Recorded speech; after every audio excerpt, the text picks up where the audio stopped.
All right, thanks for joining us here on The Hill. Once again, I am Blake Berman, joined today by Bob Cusack, editor-in-chief of The Hill.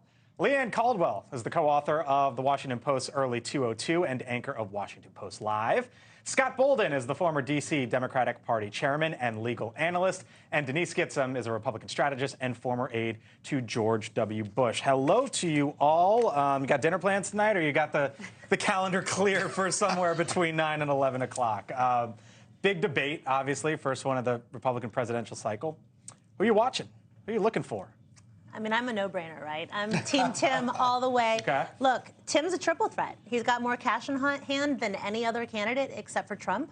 He's got a personal story that resonates with more than the base. And he's got an optimistic vision that I think captures the essence of who he is, which is faith in God and faith in Americans. Doesn't have the polling, though, but tonight could potentially change that or send it in another direction. Scott? I think Tim Scott and Nikki Haley are the ones to watch. They've got great resumes. They've got strong GOP credentials, conservative credentials, but they haven't moved in the polls. They're somewhere between 3 and 5%. Not sure why they're not. It's a crowded field. Of course, nobody's catching Trump. But those are the two to watch because they've got to break away from that group of what I call Donald Trumpettes. Leanne, who you got your eye on? Yeah, so every single Republican I've talked to for the past week says this is make or break tonight for Ron DeSantis. One Republican told me yesterday that if Ron DeSantis does not have a good night, the small donors will start to flee tomorrow. We know he's had a big problem recently with big dollar donors, and so this is going to be a really important night for Ron DeSantis.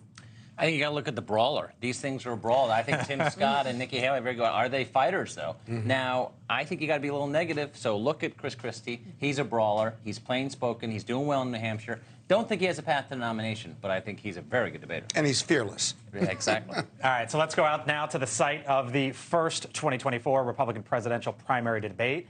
With us to discuss, Chris Stirewalt, NewsNation political editor, Sean Spicer, of course, the former Trump White House press secretary and NewsNation contributor, and Johanna Maska, former Obama official and NewsNation contributor. Hello to you all. First debate tonight, obviously, pretty big moment, but no Donald Trump. Is that a mistake on his part? Chris, we'll start with you. Well, I think it's a more cautious play, and he can afford to make a more cautious play right now. If you're that far ahead, if you're doubling up the competition or more, you can afford to be cautious.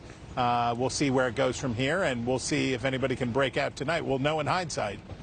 Yeah. Sean, what does a debate without Donald Trump look like? You were at all of these things in 2016. What do you think tonight looks like? Well, look, he's not physically here, but his presence is everywhere. He's going to be on the debate stage, just not. I mean, the moderators, the candidates, they're going to talk about it, and the question is how much. I've said this before, and I'll reiterate it. I think it's a mistake to focus on Trump. Right now, if you were on that debate stage, several of them got on through gimmicks and figuring out how to, this is their first introduction to a huge, huge swath of the Republican voters. Focus on why you're the best person to beat Joe Biden. Focus why you actually have a campaign worth taking a look at. But going after Trump when 50+% of the Republican base is with him is not the smart strategy. If you're at 2%, your goal is to get 4 or 5%, not to try to swing a home run. You need singles right now to get you to that debate on September 27th in Simi Valley at the Reagan Library. The media narrative is much different than I think what the campaign strategists are telling their folks.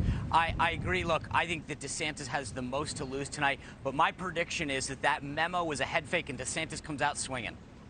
Interesting. Johanna, you agree with Sean there? Well, I'm going to continue the sports analogy. It's like we're entering March Madness of politics. And the thing is, people root for the underdogs, Sean. So I totally agree. At this moment, Trump, like Chris said, doesn't need to be there. People know who he is. But they're going to get to know the candidates in a way that they haven't gotten to know the other candidates. So I think it's to each one of their credit. And I think at this point, those underdogs could gain some steam. And let's hope that they do.